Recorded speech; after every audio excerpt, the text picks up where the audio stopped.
నమస్తే welcome to one TV health care. ఈ రోజుల్లో ఆల్కహాల్ సేవించడం ఎంతో ఫ్యాషన్ అయిపోయింది. వీకెండ్ అనే పదం అందుబాటులోకి వచ్చిన తర్వాత శని ఆదివారాలు వస్తే ఖచ్చితంగా స్నేహితులతో కలిసి మందు కొట్టాలి, ఎంజాయ్ చేయాలి అనే ఆలోచనలోనే నేటి యువత ఉంది.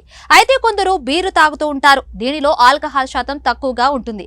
పురుషులే కాకుండా మహిళలు కూడా బీరు తాగడానికి అలవాటు పడ్డారు. ప్రాచీన భారతీయ సంస్కృతిని ఆడవాళ్లు నెమ్మదిగా వదిలిపెడుతున్నారు.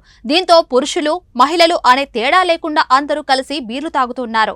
బీరు తాగితే శరీరంలో కొలెస్ట్రాల్ శాతం తగ్గుతుందనే విషయం బయటకు వచ్చింది. దీన్ని పరిమితంగా తీసుకోవాల్సినంత స్థాయిలో తీసుకుంటే కొలెస్ట్రాల్ ను నియంత్రిస్తుంది.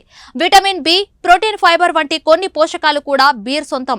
ఇందులో 125 కేలరీలు ఉంటాయి. శరీరంలో ఎల్డీఎల్ కు బదులుగా హెచ్డీఎల్ స్థాయిని పెంచడంతో పాటు గుండెపోటును నివారిస్తుంది.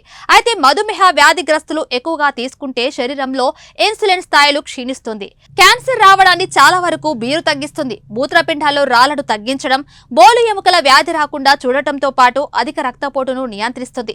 జీర్ణక్రియను మెరుగుపరచడంలో ఎంతో తోడ్పడుతుంది. దీనిలో కరిగే ఫైబర్ ఉంటుంది. బీరును గోధుమలు, మాల్టెడ్ బార్లీతో లేదంటే మొక్కజొన్నతో తయారు చేస్తారు. అయితే బ్రూయింగ్ ప్రక్రియలో పులియబెట్టి తయారు చేస్తారు. దీన్ని లిక్విడ్ బ్రెడ్ అంటారు. లిక్విడ్ బ్రెడ్ ను ఆహారంగా పరిగణిస్తారు. అయితే బీరును అధికంగా తీసుకోవడం వల్ల బ్లడ్ షుగర్ లో అసమతుల్యత చోటు చేసుకుంటుంది.